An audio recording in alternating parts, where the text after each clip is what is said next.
So finally, after a wait of 4 weeks, I finally got my hands on my new MacBook Pro, the M1 Pro model this time. I'm excited to unbox this with you guys right now, and we will also go through the new and updated features on the Mac, which makes it different from the other models in the Mac lineup. But before that, guys, my name is Vibhor. My friends call me Vibs. I'm a chartered accountant, also work in IT, and also in my free time I make YouTube videos covering tech reviews, tutorials and unboxing videos like this one. So if you are interested in any of them, please consider subscribing. So there are many models of MacBook out there. It is really confusing right now to make up your mind with 13, 14 and 16 inches lineup with Apple right now. And what even more confuses you is M1, M1 Pro, M1 Max.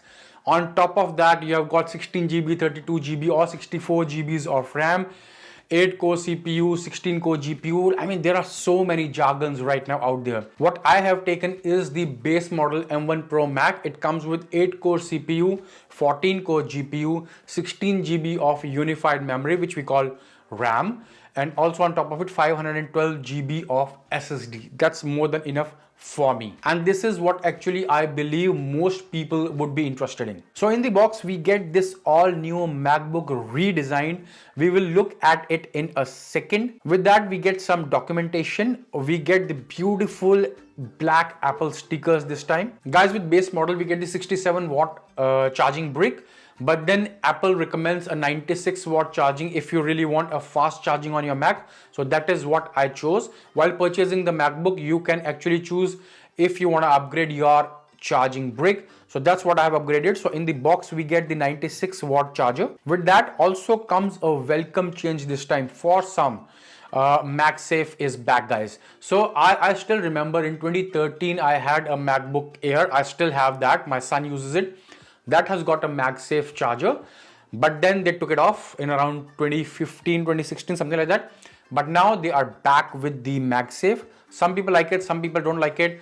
I am used to not using MagSafe any longer. Why? Well, my MacBook is always plugged into the dock, which has got a 98-watt charging pass-through. So my Mac always gets charged with that. And whenever I'm on the go, I carry my MacBook with my iPad. And iPad uses, as you know, USB-C charging, and MacBook also charges through USB-C as well. So all I'm going to carry is one cable, which is USB-C. So I'm not going to use the MagSafe at all. So now, putting all the other things aside, let's move to the MacBook itself. Now this time Apple has called for its engineering and design team to take the design over a decade ago. We are back to the boxy square shaped MacBook, which we used to have half a decade ago, like 2015, 2016 model of MacBook used to have this sort of design, or even before that. We are back to that design, and it's a welcome change. I really like the boxy pattern of MacBook, the tapered front which we have in the 13 inches MacBook Air, and all those designs, they have just like gone now. We don't have that now, and most likely the other MacBook models are also going to have the design change just like this. Also, the touch bar is gone. Now people who really like and use the touch bar, it's going to be, I mean, they're gonna miss it. But I personally never used touch bar. I was never a big fan of touch bar. To me, the hardware buttons that have come on top, the function keys in place of the touch bar, they are more practical on the go. But that's just me. Some people actually are gonna miss the touch bar. And yes, there is a notch right in the middle, top section. There is a notch. You will actually feel like it's a higher end version of your iPhone. Like the top notch is right over there in the middle of the screen. Now, yeah, like when iPhone notch was introduced for the very first time, people created a lot of fuss about it. Later on, they just forgot about it. Same thing's gonna happen with the Mac. What I feel and what I believe, in the next iterations of this model, they're gonna bring in the Face ID over there. Right now, this model does not have it. This still comes with a fingerprint. I'm okay with that. But what they say right now, the notch was important because they have got an upgraded camera over the 1080p camera. How that look, we're going to cover in the review in the next video. So do subscribe to the channel. I'm going to create a new review video very soon. But yes, there is a notch. Does that bother me? Pretty much no. Like when I opened the MacBook, there was a notch rightly visible on top. But after like using it for like 30 minutes, even like 15 minutes, I'm totally fine with that. Like it just really does not bother me. Same as my iPhone. All good. Ports are back. Yay. Yeah, ports are back, man. I missed the ports on my 2019 bigger Mac model. Man, I always had to carry dongle with me, but this time the ports are back. What we have is MagSafe on one side with two Thunderbolt 4 ports and a headphone jack. Very welcome thingy. And on the other side, there's an HDMI port, one Thunderbolt 4 port, and an SD card reader. This SD card reader is mamma mia. That's like amazing.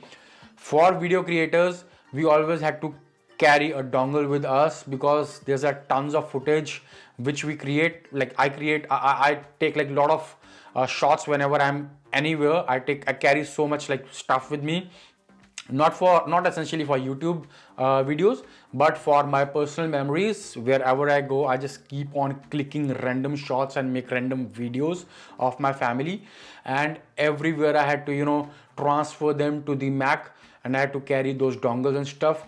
No longer required. So yes, we have got all these ports essentially on the Mac. And one more thing is, like, whenever I'm on a vacation, I always have my MacBook with me. But then the dongle is required to connect this, say at an Airbnb home or anywhere which I have booked. I'll have to connect my laptop to the TV, probably watching a movie at night. But now we have got an HDMI port right in the MacBook. So one monitor, one computer, one TV can be directly hooked on the MacBook itself. So really good. Also, apart from the CPU and GPU, like for video creators, for content creators, one thing which is really nice on this laptop, on the M1 Pro chip, which defines it even better than as compared to the M1 chip, is the inclusion of the hardware encoders on the chip itself. So your video encoders for your Final Cut Pro or your Premiere Pro or whatever software you use for creating of your videos, you have got a dedicated hardware resource in the processor for the encoding of your video. So that's blazing fast. Like 4K video edits, it's like very fast on this machine. So yes, it's really nice, has a little weight to it. It's a little heavier as compared to the 13-inch model, of course. But then again, it's much lighter than the 16 inches version that I'm used to. So yes, that's again a very welcome thingy for me. So it's handy, it's portable. I can carry it with me and I can actually now use laptop on the run, on the go, which is really nice. I'll use this for the next couple of days and then probably shoot a full review of this video. You subscribe to the channel. If you like this video, give it a thumbs up. I'll see you again in my next video, guys. Bye.